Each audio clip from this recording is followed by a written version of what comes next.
భారతదేశ చరిత్రలో చాలామందికి తెలియని ఒక రహస్యం ఉంది. దేశ విభజనను వ్యతిరేకించిన గాంధీ, నెహ్రూ వంటి నాయకులకు భిన్నంగా ఒక మేధావి పాకిస్తాన్ ఏర్పాటు చేయాలని బలంగా వాదించారు.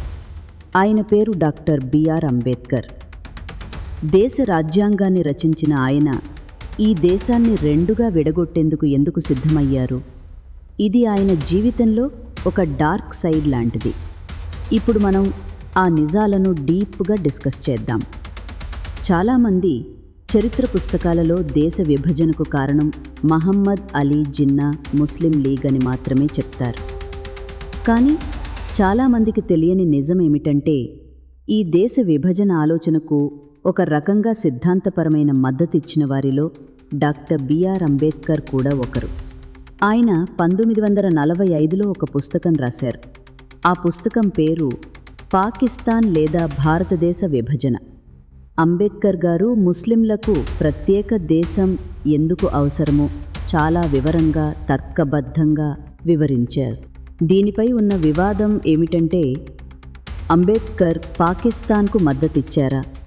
ఆయన దృష్టిలో ముస్లింలు, హిందువులు వేర్వేరు జాతీయతలు. వారికి వేర్వేరు సంస్కృతులు, మత విశ్వాసాలు, చరిత్ర ఉన్నాయి. ఈ రెండు వర్గాలు ఒకే దేశంలో కలిసి జీవించడం అసాధ్యం. భవిష్యత్తులో ఇది అంతర్యుద్ధాలకు దారితీస్తుందని ఆయన భయపడ్డారు. హిందూ, ముస్లింల మధ్య నెలకొన్న రాజకీయ అస్థిరతకు, ఘర్షణలకు ఒకే ఒక పరిష్కారం దేశ విభజన అని ఆయన వాదించారు.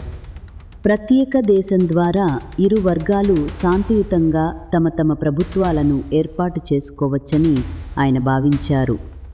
అయితే ఆయన ఈ విషయం కేవలం ఒక అభిప్రాయంలా మాత్రమే చెప్పలేదు, అది ఒక ప్రణాళిక. అంబేద్కర్ గారు కేవలం పాకిస్తాన్ ఏర్పాటుకు మద్దతు ఇవ్వడమే కాదు, అది ఎలా ఉండాలో కూడా ఒక ప్రణాళికను రూపొందించారు.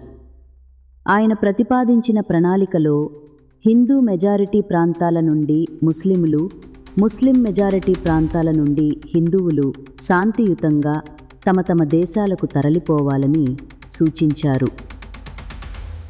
దేశ విభజన తరువాత జరిగిన రక్తపాతాన్ని చూస్తే అంబేద్కర్ ప్రతిపాదన ఎంత తెలివైనదో అర్థమవుతుంది. ఆయన సూచనలను సరిగ్గా పాటించి ఉంటే లక్షలాది మంది ప్రాణాలు కోల్పోయేవారు కాదు. గాంధీ, నెహ్రూ దేశ సమగ్రతకు ప్రాధాన్యత ఇస్తే, అంబేద్కర్ గారు మాత్రం ప్రజల మధ్య శాంతి, సమానత్వానికి ఎక్కువ ప్రాధాన్యత ఇచ్చారు. ఆయన దేశ విభజనను ఒక దుర్ఘటనగా కాకుండా ఒక ఆవశ్యకమైన, తప్పనిసరి రాజకీయ పరిష్కారంగా చూశారు. ఇప్పుడు మనం అంబేద్కర్ గారి జీవితంలో మరో కీలకమైన, నేటికీ చర్చనీయాంశమైన అంశం గురించి మాట్లాడుకుందాం. అదే రిజర్వేషన్ సిస్టమ్. అందరికీ న్యాయమా, అన్యాయమా? అంబేద్కర్ గారు రాజ్యాంగంలో రిజర్వేషన్ సిస్టమ్ను ప్రవేశపెట్టడంపై ఇప్పటికీ వాదోపవాదాలు నడుస్తున్నాయి. ఆయన ఈ సిస్టమ్ను ఎందుకు డిజైన్ చేశారు? కొన్ని వందల సంవత్సరాల కుల వివక్షను సరిదిద్దడానికి, సమాజంలో అట్టడుగు వర్గాలకు సమాన అవకాశాలు ఇవ్వడానికి ఇది ఒక చారిత్రక ఆవశ్యకత అని ఆయన బలంగా నమ్మారు. దీనిపై ఉన్న వివాదం ఏమిటంటే, చాలామంది మెరిట్ కంటే రిజర్వేషన్లకే ప్రాధాన్యత ఇస్తున్నారు అని ఆరోపిస్తారు. దీనివల్ల ప్రతిభ ఉన్న అభ్యర్థులకు అవకాశాలు తగ్గిపోతాయని, ఇది దేశ ప్రగతిని అడ్డుకుంటుందని వాదిస్తారు. అయితే దీని వెనుక ఉన్న వాస్తవం ఏమిటంటే, అంబేద్కర్ గారు రిజర్వేషన్ సిస్టమ్ను కేవలం ఉద్యోగాలు, సీట్ల కోసం తీసుకురాలేదు. అది ఒక సోషల్ ఇంజనీరింగ్ టూల్. సమాజంలో చారిత్రక అన్యాయానికి గురైన వారికి, ముఖ్యంగా ఎస్సీ, ఎస్టీ మరియు ఓబీసీ వర్గాల వారికి సమానత్వం, గౌరవం అందించడమే దీని ప్రధాన ఉద్దేశ్యం. కుల వివక్ష వల్ల తరతరాలుగా వెనుకబడిపోయిన ఒక వర్గాన్ని అందరితో సమానంగా నిలబెట్టడానికి ఈ వ్యవస్థ తప్పనిసరి అని ఆయన భావించారు.